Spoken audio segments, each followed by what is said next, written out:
So let's start. The materials are jar, candle, matchsticks and coloring water. For this experiment, we have to take candle using the matchsticks. Now put the colored water into the plate.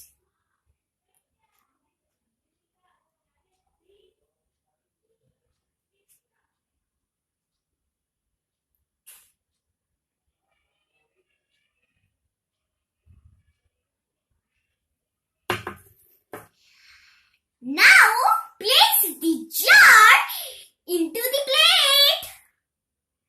Now you see sometime it will burn. It will goes off.